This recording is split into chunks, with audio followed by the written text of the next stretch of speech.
It's Melody Brooke again. So today I wanted to talk about making mistakes and how we deal with that personally. I know that every one of us makes mistakes, and I also know that most of us are very unhappy and don't treat ourselves very well when that happens. So I want to talk about some mistakes I've been dealing with myself to help you understand that it doesn't matter what your background is, how much money you have, or what situations you find yourself in. There will be from time to time mistakes. And me, being a little ADD, I have a tendency probably to make more mistakes than the average bear. Just to give you an example, okay. The first thing is, I went on vacation this last week, and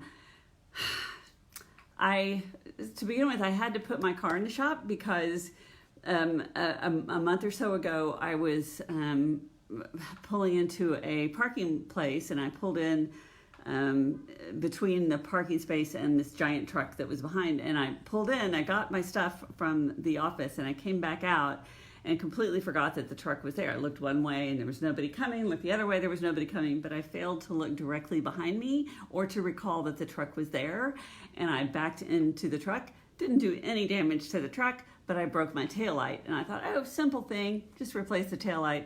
No, not so simple, because I dented my car. So I had to take my car to the shop and leave it there while I was on vacation so that they could knock out the dents, repaint the back of my car, and put the taillight in.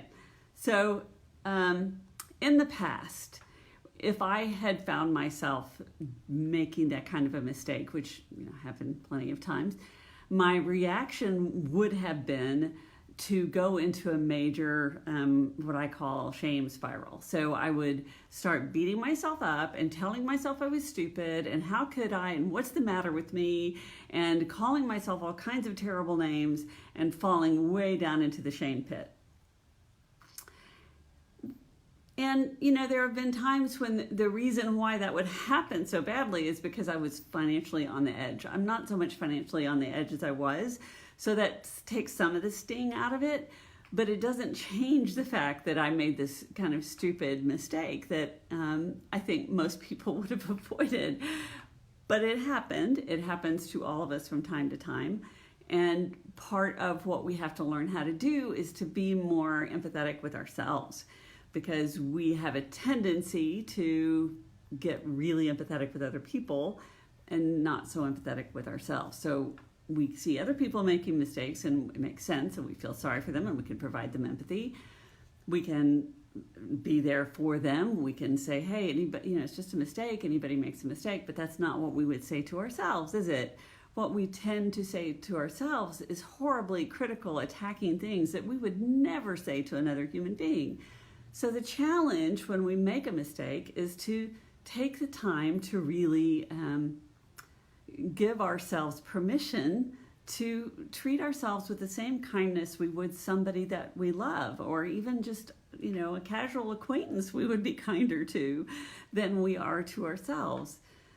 So the challenge is to make a mistake and respond with kindness and empathy to ourselves. So I've had a week that really challenged my ability to do that. So I put the car in the shop, got on the airplane, went to Colorado, had a nice Thanksgiving with my kids and grandkids, and then I went skiing in Winter Park. So I go to Winter Park, and the first day I'm out, it was about 2 hours into skiing, a snowboarder crashes down in front of me, and I end up sailing over her and bruising and spraining my wrist to the point that there was no way I could ski for several more days, and I didn't know if I was going to be able to ski at all for the rest of the week. So for the rest of the week, I'm by myself in the hotel room because nobody was skiing with me, and I'm stuck in this place, just having to take care of myself. And, in the past, I might have really beat up on myself for not having somebody there with me, for falling and hurting myself, all kinds of thoughts that I might have had about myself that were self-critical, super, here, could you hand me that water? Thank you. And just really give myself a hard time. But this time I just sort of accepted this is the way it is. And I did not treat myself badly. In fact, I nurtured myself. And during the week, I had this incredible massage at a place called Aspen Glow in Winter Park. Her name is Tracy. I highly recommend that if you ever find yourself in Winter Park and looking for a massage. An hour-and-a-half massage that just, for the hour and a half and for a while afterwards, just totally gave me a chance to really breathe and take care of myself. It was one of the ways you can show yourself that kind of empathy is to take the time to take care of yourself and do those things that are nurturing. And it was really rejuvenating to me to have an opportunity to give myself that gift rather than spending that time beating myself up and feeling sorry for myself and telling myself what a waste this trip was and all the stuff that I could have said to myself and, trust me, would have said to myself in the past. Instead, I just nurtured myself, enjoyed being in the resort, and I was in the hot tub when I could and drank lots of water and went out to eat by myself a few times, got to meet a couple of interesting people, and ended up having a wonderful time. I did get to ski again on Friday. Yay! Did not hurt myself. That was really great. Skied the entire day, had a great time.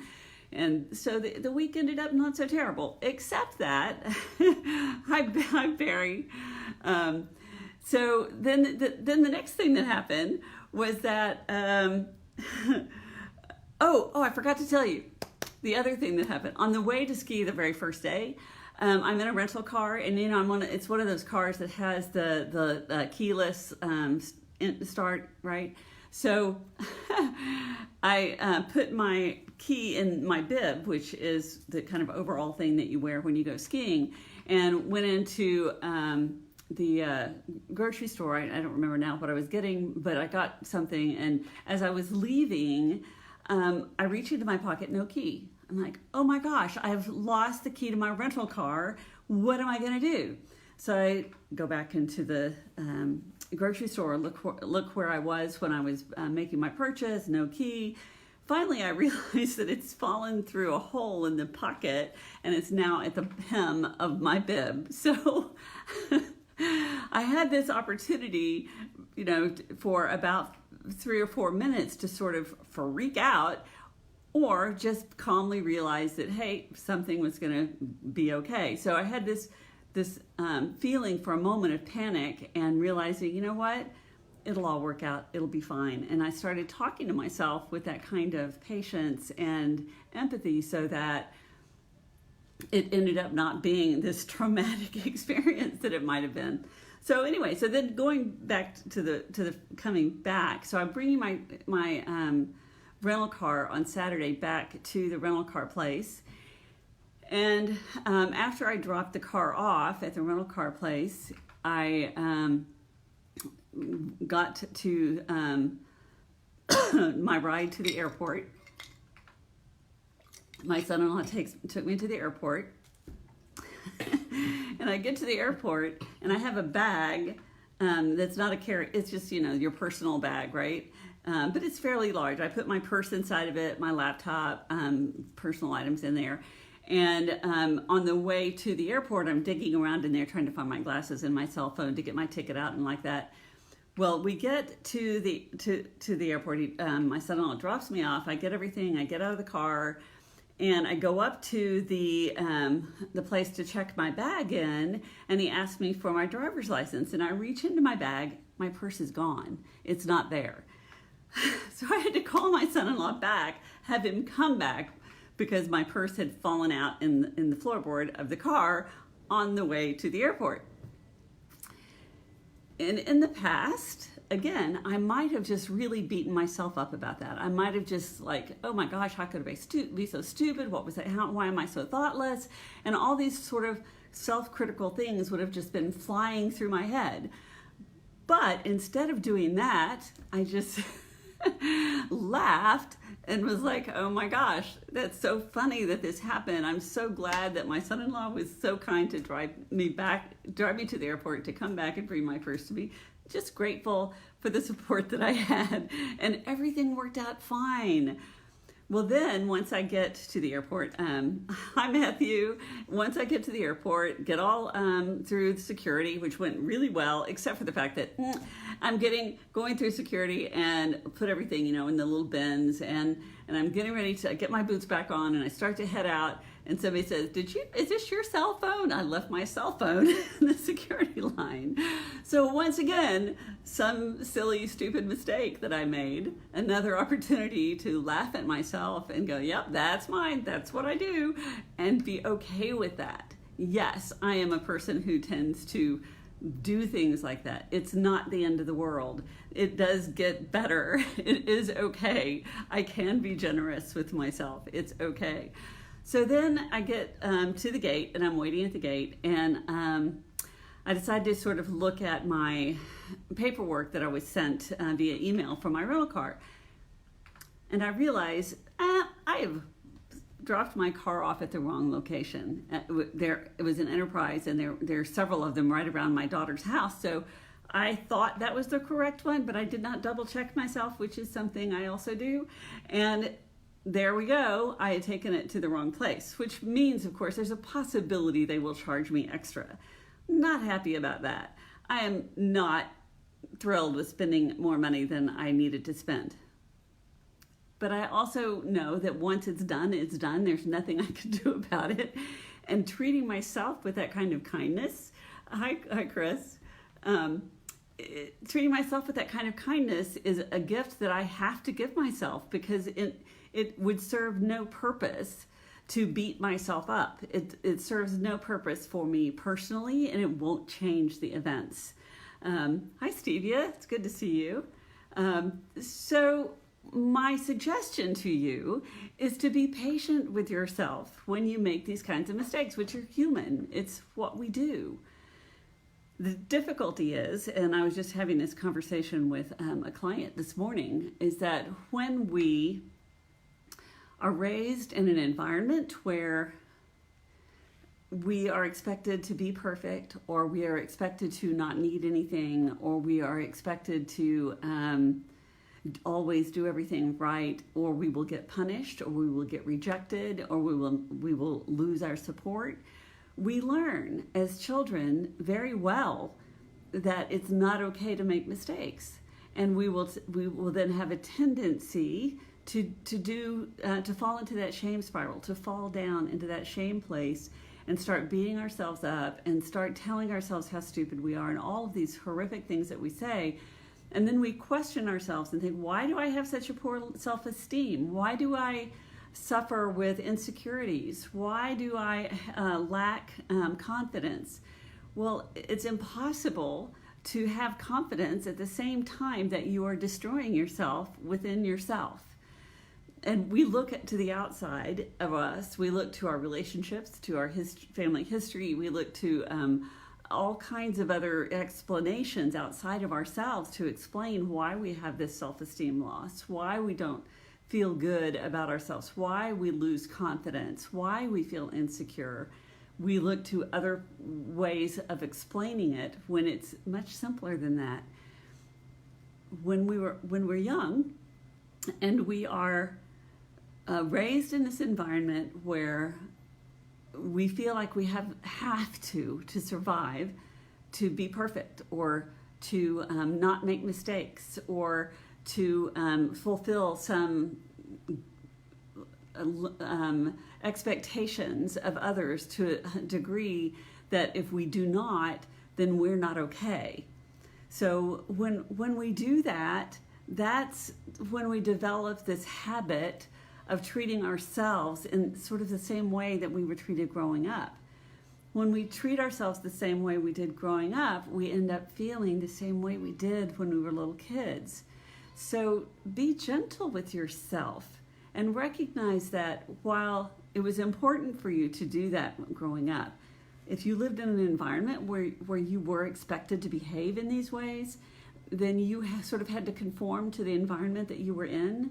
But as adults, we get to choose our environments, right? We get to make choices that we couldn't make as children. As children, we were stuck. We whatever functional family we had, that's where we were. That was the environment that we had to learn how to live in, how to cope with.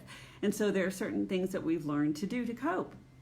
And one of those, perhaps, was to keep yourself small, was to continually criticize yourself so that you wouldn't get in trouble with your parents. So if you have very critical, very controlling parents or very rejecting parents, then you might learn that you have to work really hard to please them. So then you grow up, feeling like you're not enough, feeling like you're not adequate, which is not true. You are fully adequate. You have everything that you need. Yeah, you're not perfect, whatever that is. We all make mistakes. It's part of being human. And some of us who have ADHD might make more than your average bear, but that doesn't mean we are less than okay. It doesn't mean that we are less than. It doesn't mean that we're not enough. So, the next time that you make a mistake and you start feeling those words of criticism coming through your head, when you start realizing, that there's a thought process in there that is damaging, you can learn to manage it differently. You can learn to be kind to yourself. It's often easier for us to be kind to other people than it is to ourselves, right? We end up treating ourselves the way that we felt emotionally as a child. So if you felt suppressed, if you felt rejected, if you felt criticized, if you felt belittled and shamed. By the way, that's my cat yelling at me. He's very happy to be home, but he's kind of distressed that my roommate isn't here. So he's wandering around out there behind me crying. But he's okay. He's got food. He's got water. He's good. Yes, I know, Vigo. I don't know if he'll come up so you can see him or not. But he definitely wants my attention. So anyway, coming back to mistakes, I would be very curious to know how you respond to mistakes.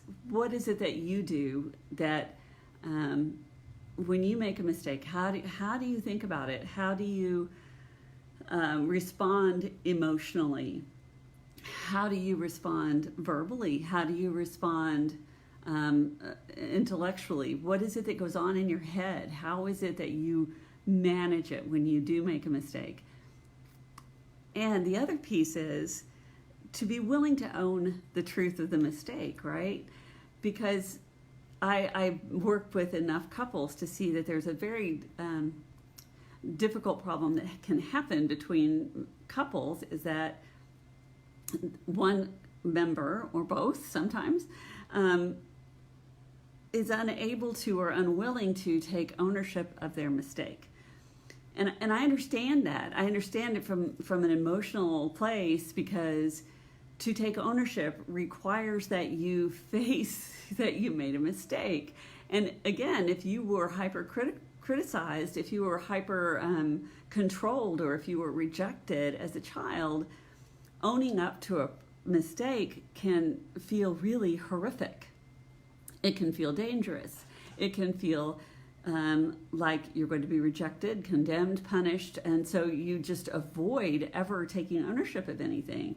You refuse to own up to, or even just say, I'm sorry, and it can become a very big problem within the context of the relationship if one of the other members refuse to take ownership of their own behavior.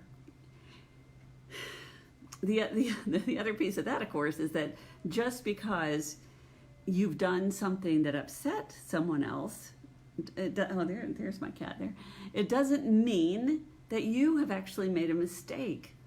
And so sometimes we are thinking that we are having to own up to a mistake, when in fact it's just having to own up to the fact that maybe we had an impact that we didn't expect, that we didn't intend.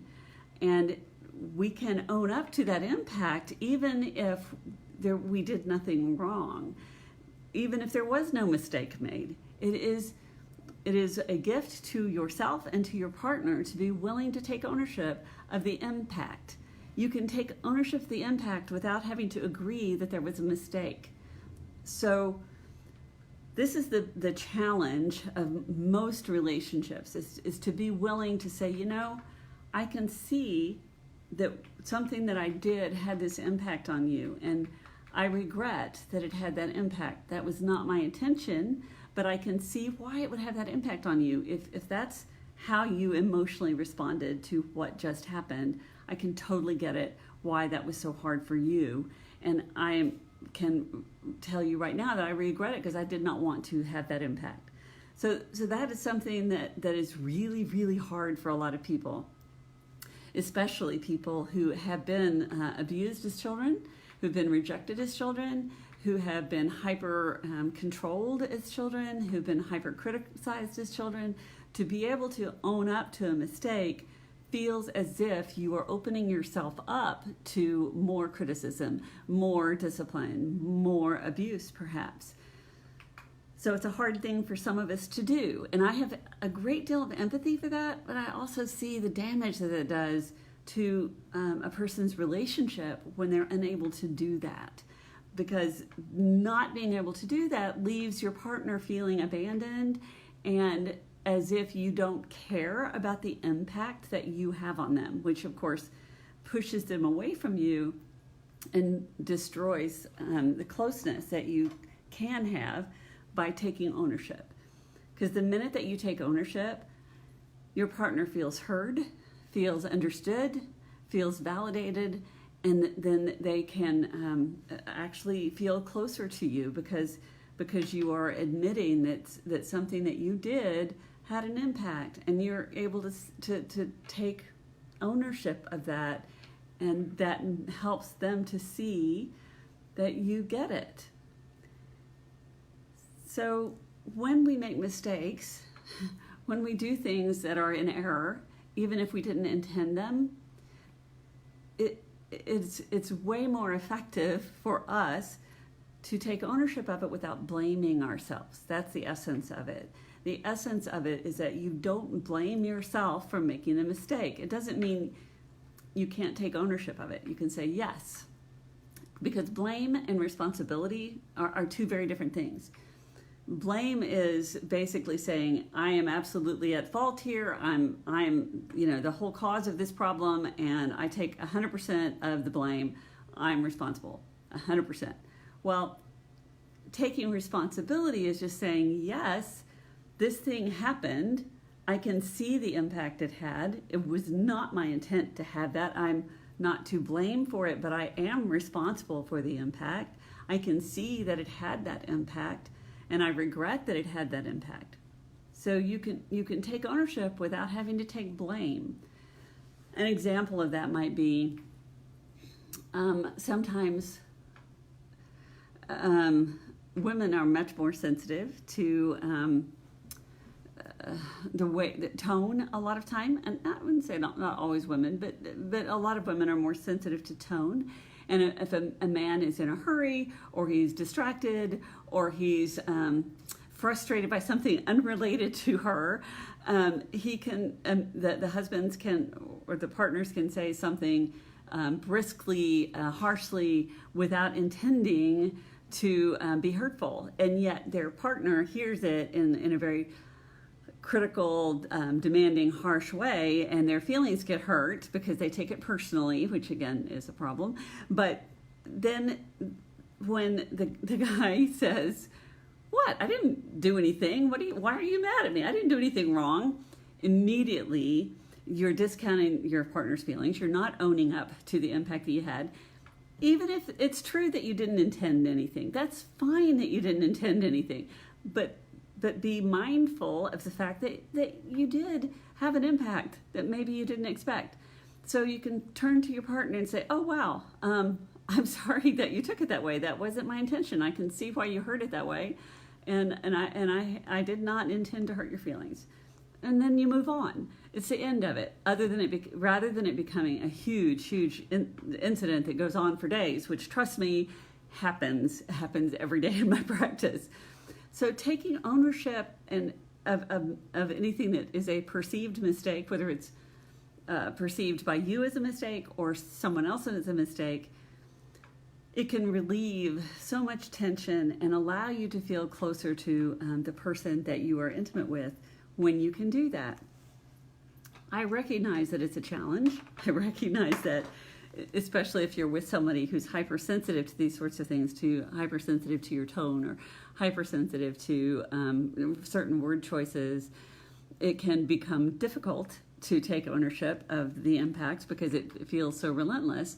That in my experience, over 30 years of working with couples, it is a very simple gift to be able just to own up to that you didn't know that you had that impact, and recognizing that while it wasn't your intention, and looking your partner in the eye and saying, I'm sorry that it came across that way. That wasn't my intention. Yes, I'm stressed right now about this or that, or I'm in a hurry and I realize I was short with you and that wasn't my ideal response, and I'm sorry that it had that impact.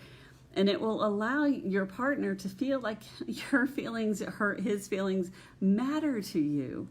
And that is the most important gift that you can give to each other, is when you can take ownership of these mistakes without having to take blame. And without having to feel like you have to be defensive or justify or explain or rationalize away what your partner might be feeling, which is often a tendency to try to minimize the damage, which actually just makes the whole situation worse. So when we make mistakes, the two things to remember are, number one, we're human. It happens. We make mistakes. The second thing is to be gentle with yourself and other people when those things happen, because just because someone was hurt doesn't mean you did anything wrong. And just because things didn't go the way you planned, it doesn't mean that you have to beat up on yourself. Be gentle with yourself and be gentle with others when you see others making mistakes. And we have a tendency, unless it's our partner, be very gentle with other people when they make mistakes. But it is important to learn to be gentle with your partner too, because again, it allows you to give them the gift of recognizing that they're human just like you and mistakes happen. So if you want to learn more about me, you can go to melodybrook.com. You can also go to my YouTube channel, and you can find me on Patreon, and you can find my books, Oh Wow, This Changes Everything, on Amazon, and my workbooks. I have one for couples and one for individuals. And if you have any thoughts or questions here, thank you, all of you, for being here today. And I look forward to any thoughts or questions that you might have. And please be gentle with yourself, because you matter.